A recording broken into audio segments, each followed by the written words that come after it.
السلام علیکم، welcome to G S academies YouTube channel. میں ہوں محمد داؤد اور ہم پڑھنے جا رہے ہیں 10th کلاس کی اردو اور اس کا چیپٹر نمبر 5 جو کہ ہے پرستان کی شہزادی۔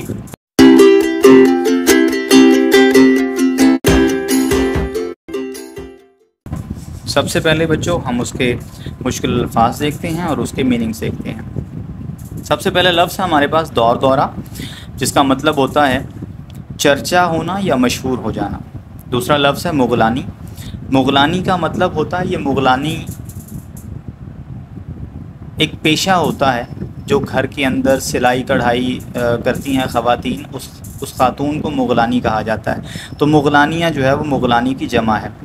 وضع کا مطلب شکل و شباہت ہوتا ہے یا چہرہ مہرہ ہوتا ہے یا شکل و صورت ہوتا ہے۔ ہنر کی دھاک ایک محاورہ ہے جو کہ اس چیپٹر کے اندر استعمال ہوا ہے۔ اس کا مطلب ہنر کا چرچا ہونا یا اپنے ہنر کا لوہا منوانا۔ اگلا لفظ ہے پالکی۔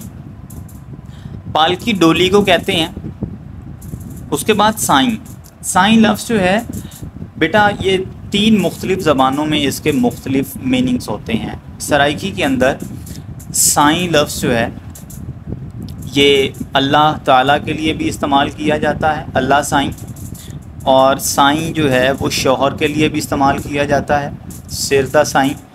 پھر سائیں جو ہے وہ سرائکی کے اندر ہی اور سندھی کے اندر بزرگ کو کہتے ہیں جو خود سے بڑا ہوتا ہے، اس کے لیے بھی سائیں استعمال کیا جاتا ہے۔ اور پنجابی خاص طور پر ہماری لاہوری پنجابی جو ہے اس میں سائیں سر پھرے کو بھی کہتے ہیں، شیدائی کو بھی کہتے ہیں، پاگل کو بھی کہتے ہیں۔ تو یہاں پر جو اس چیپٹر کے اندر استعمال ہوا ہے وہ ہے اللہ سائیں، یعنی رہے نام سائیں کا، یعنی اللہ تعالیٰ کے لیے یہ لفظ استعمال ہوا ہے۔ اگلا لفظ ہمارے پاس عیب۔ عیب کا مطلب بری چیز ہونا یا نقص ہونا یا برا محسوس کرنا، یا معیوب لفظ بھی استعمال ہوتا ہے۔ عیب کا مطلب ایسے نقص ہوتا ہے۔ کنبا۔ کنبا کا مطلب خاندان ہوتا ہے جی۔ نگاہ موٹی ہو جانا یہ بھی ایک محاورہ ہے۔ نگاہ موٹی ہونا کا مطلب نظر کمزور ہو جانا یا موٹے شیشوں والی اینک لگ جانا، اسے کہتے ہیں نگاہ موٹی ہو جانا۔ اس کے بعد جی ہنر مند۔ ہنر مند کا مطلب ہوتا ہے ہنر رکھنے والا۔ مند لفظ جو ہے یہ فارسی زبان سے ہم نے لیا ہے، جس کا مطلب رکھنے والا ہوتا ہے، یعنی جس کے پاس ہنر ہوتا ہے اسے ہنر مند کہتے ہیں۔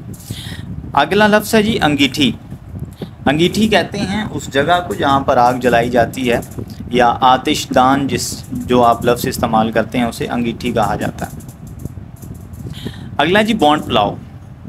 یہ ہندی زبان کا لفظ ہے۔ سبز رنگ کے جو کچے چنے ہوتے ہیں، جسے چھولیا بھی آپ کہتے ہیں پنجابی زبان کے اندر، اس کے ساتھ بنایا ہوا جو پلاؤ ہوتا ہے اسے بونڈ پلاؤ کہتے ہیں۔ اگلا لفظ ہے ہمارے پاس بھاؤن۔ یہ بھی ہندی زبان کا لفظ ہے۔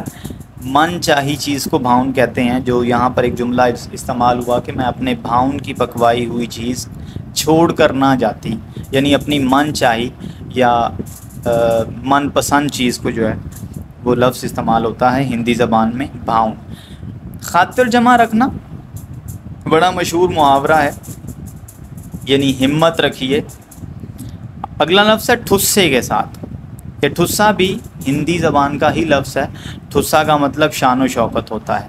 اگلا لفظ ہمارے پاس نیم تاج ہے۔ نیم تاج، نیم کا مطلب ہی چھوٹا ہوتا ہے یا کم ہوتا ہے۔ ہم اکثر ہلکے گرم دودھ کے لیے بھی لفظ استعمال کرتے ہیں نیم گرم، تو تھوڑے ہلکے یا چھوٹے لفظ کے لیے یہ استعمال ہوتا ہے نیم، جو کہ فارسی زبان کا لفظ ہے۔ آپ نے شعر بھی سنا ہوگا، نہ گواؤ ناوی کے نیم کش، یعنی آدھا کھینچا ہوا تیر۔ تو نیم تاج کا مطلب چھوٹا تاج یا آدھا تاج ہوتا ہے، جو اکثر خواتین کے سر پر رکھا جاتا ہے۔ اگلا لفظ ہمارے پاس بولا بولا کر، یعنی حیران ہو کر دیکھنا۔ بولا بولا کر دیکھنا یعنی حیران ہو کر دیکھنا۔ ڈر کا عنصر بھی اس کے اندر شامل ہوتا ہے۔ اگلا لفظ ہے جی پری زادوں۔ یہ پری لکھ دیا گیا، پری زادوں۔ پری کی اولاد کو کہتے ہیں زادوں۔ لفظ جو ہے یہ زادن فارسی زبان سے نکلا ہے۔ فارسی زبان کا لفظ ہے زادن، اس سے یہ نکالا گیا۔ زادن کا مطلب جننا ہوتا ہے یا پیدا کرنا ہوتا ہے، اور زادہ پیدا کیا ہوا یا جنا ہوا. اس کی جو تسنیس ہوتی ہے وہ زادی ہوتا ہے، جس کو بیٹی بھی کہتے ہیں یا زادے کو بیٹا بھی کہتے ہیں. شاہزادہ یعنی بادشاہ کا بیٹا اور شاہزادی یعنی بادشاہ کی بیٹی. اس کے بعد جی ہمارے پاس پریزاد لفظ ہے یا پریزادوں ہیں، تو یعنی پریوں کی اولاد یا پریوں کے بیٹے بیٹیاں. 20 مرتبہ یہ لفظ جو ہے وہ ہمیشہ کوانٹٹی بتانے کے لیے استعمال کیا جاتا ہے. 20 جو ہے یہ ایک کرنسی تھی. تو ہمارے کوئی بھی چیز کی کوانٹٹی بتانی ہو تو ہم کسی کرنسی کا نام لیتے ہیں، یا زیادہ مقدار بتانی ہو تو ہم لاکھوں لفظ استعمال کرتے ہیں. اب تو کروڑوں اور لاکھوں لفظ استعمال ہوتا ہے، سینکڑوں بھی اب نہیں ہوتا. تو 20 اس وقت کے لیے ایک بہت بڑی تعداد ہوتی تھی. 20 مرتبہ یعنی کئی مرتبہ کہہ چکی. حباب بلبلے کو کہتے ہیں اوریجنلی، یہ فارسی زبان کے اندر مستعمل ہے.